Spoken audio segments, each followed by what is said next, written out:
Football বিশ্বকাপের final countdown কিন্তু শুরু হয়ে গেছে আর আমরাও চলে এসেছি একদম নতুন একটা সিরিজ নিয়ে ৪৮ দিনে ৪৮টি দল। আজ থেকে শুরু হচ্ছে আমাদের এই যাত্রা, যেখানে আমরা প্রত্যেকটা দলকে দেখব একজন কোচের চোখে। তাদের শক্তি, দুর্বলতা, রণকৌশল সবকিছু নিয়ে একেবারে কাটাছেঁড়া করব। হ্যাঁ, বিশ্বকাপ মানেই তো স্বপ্ন, লড়াই আর ইতিহাস তৈরির দারুণ এক মঞ্চ। তো তৈরি তো সবাই। চলুন শুরু করি আজকের টিমকে দিয়ে। আর আমাদের আজকে ফোকাসে থাকছে বিশ্বকাপের অন্যতম আয়োজক দেশ কানাডা। চলুন ডুব দেওয়া যাক তাদের গল্পে। আচ্ছা, কানাডার এই টিমটাকে ঠিকঠাকভাবে বুঝতে হলে আমাদের কিন্তু একটু পেছনে ফিরে তাকাতে হবে। মানে তাদের যে এই ফিরে আসা, এই যে উত্থান, একটা দীর্ঘ ঘুম ভেঙে কিভাবে তারা আবার উত্তর আমেরিকার ফুটবলে একটা বড় শক্তি হয়ে উঠল, চলুন সেই গল্পটাই আগে শুনি। দেখুন, এই টাইমলাইনটাই কিন্তু সব বলে দিচ্ছে। ১৯৮৬ সালে একবার বিশ্বকাপ খেলার পর ব্যাস একটা অনেক লম্বা অপেক্ষা। হ্যাঁ ঠিক, ২০০০ সালে গোল্ড কাপ জিতেছিল, যেটা অবশ্যই একটা বড় সাফল্য ছিল। কিন্তু বিশ্বকাপ, ওটা তো যেন দূরের বাতিঘর হয়েছিল। কিন্তু তারপর দেখুন, ২০১৮তে জন হার্ডম্যান কোচ হিসাবে এলেন আর যেন জাদুর কাঠি ঘুরিয়ে দিলেন। লোকটা শুধু একটা টিম বানায়নি, একটা বিশ্বাস তৈরি করেছে পুরো দেশের মধ্যে। আর ফল হাতে নাতে ২০২২ বিশ্বকাপের বাছাই পর্বে সবাইকে অবাক করে দিয়ে একেবারে টেবিলের টপে থেকে কোয়ালিফাই করল। আর এখন তো নিজেদের ঘরের মাঠেই বিশ্বকাপ খেলছে, ভাবা যায়? আর এই ফিরে আসার পথে তাদের লড়তে হয়েছে কাদের সাথে? তাদের দুই চিরপ্রতিদ্বন্দ্বী ইউএসএ আর মেক্সিকো। এই লড়াইটা কিন্তু এখন আর মোটেও একপেশে নেই। আগে কানাডা মাঠে নামতো আন্ডারডগ হিসেবে, কিন্তু এখন তারা ইউএসএর ট্যালেন্টেড নতুন প্রজন্মের সাথে চোখে চোখ রেখে লড়ে। আর মেক্সিকো, যারা নিজেদের এই অঞ্চলের বস মনে করত, তাদের বিপক্ষেও কানাডা দেখিয়ে দিয়েছে যে দিন কিন্তু বদলে গেছে।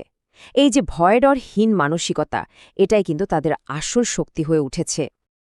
ওকে, তো গল্পটা তো জানা হলো। এবার চলুন একটু ভেতরের খবরে যাই, মানে ট্যাকটিক্স বোর্ডে। মাঠে কানাডা ঠিক কী ছকে খেলে, তাদের গেম প্ল্যানটা আসলে কি? একজন কোচের চোখে তাদের এই ব্লুপ্রিন্টে একটু ডিকোড করা যাক, কি বলেন? সাধারণত আমরা কানাডাকে ৪-৪-২ ফরমেশনে খেলতে দেখি। আর সত্যি বলতে, এই ফরমেশনটা তাদের জন্য একদম যাকে বলে টেইলার মেড। কেন?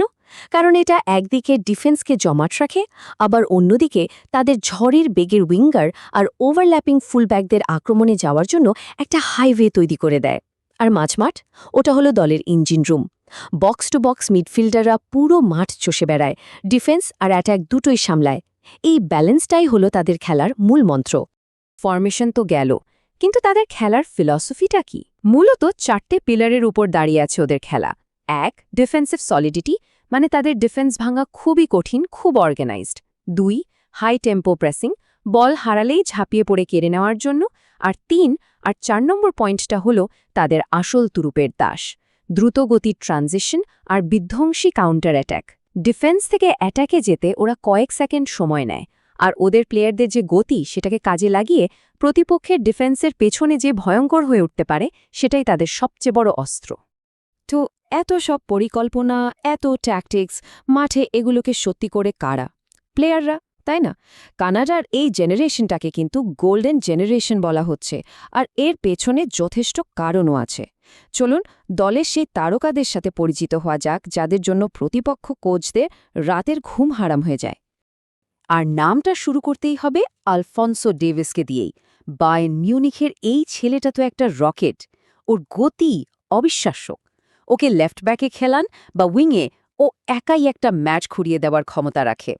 সত্যি বলতে, ও শুধু কানাডার না, এই মুহূর্তে বিশ্ব ফুটবলেরই অন্যতম বড় তারকা। গোল করার লোকটাও তো চাই, তাই না? সেই কাজটা করেন জনাথন ডেভিড, দলের ১ নম্বর গোল মেশিন। বক্সের মধ্যে ও একটা শিকারী বাঘের মতো। ফিনিশিং তো অসাধারণ, কিন্তু ওর আসল খেলাটা হলো মাথায়। মানে ওর মুভমেন্ট, কখন কোথায় থাকতে হবে, এটাও খুব ভালো বোঝে। ডিফেন্ডারদের জন্য ওর এই ইন্টেলিজেন্ট রানগুলো আটকানো এক কথায় দুঃস্বপ্ন। আর এই আক্রমণ আর রক্ষণের মাঝখানে সেতুটাকে, তিনি হলেন স্টিফেন ইউস্তাকিও, দলের ব্রেন, দলের ইঞ্জিন। পুরো খেলার টেম্পোটা তিনিই কন্ট্রোল করেন। একদিকে প্রতিপক্ষের অ্যাটাক নষ্ট করছেন, আবার পর মুহূর্তেই নিজের দলের জন্য খেলা তৈরি করছেন। আলফোন্সো ডেভিস বা জোনাথন ডেভিডের মতো তারকারা যে এত খুলে খেলতে পারে, তার পেছনে কিন্তু এই লোকটার অবদান বিশাল। শুধু কথাই তো আর হবে না, প্রমাণও তো চাই। এই যে দেখুন 25, এটা হলো জোনাথন ডেভিডের করা গোলের সংখ্যা।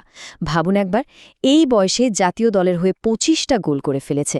এর ফলেও কিন্তু এখনই কানাডার অল টাইম টপ স্কোরারদের লিস্টে ঢুকে পড়েছে। এটাই প্রমাণ করে এই জেনারেশনটা শুধু দেখতে ভালো খেলে না, কাজের কাজটাও করে। আচ্ছা, তো অনেক তো আলোচনা হলো, এবার সবটা মিলিয়ে একটা ফাইনাল ভার্ডিক্টে আসা যাক। একজন কোচের চোখে যদি দলটাকে মাপি, তাহলে তাদের শক্তি আর দুর্বলতার পাল্লাটা কোন দিকে ভারী? চলুন শেষ পর্বে সেটাই দেখে নেওয়া যাক।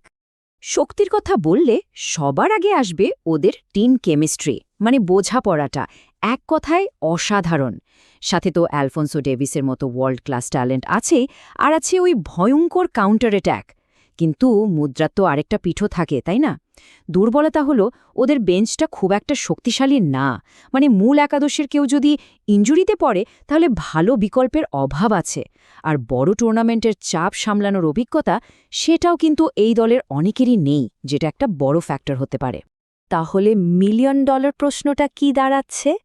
নিজেদের ঘরের মাঠে হাজার হাজার দর্শকের সমর্থন নিয়ে ক্যানাডার এই সোনালী প্রজন্ম কি ইতিহাস গড়তে পারবে?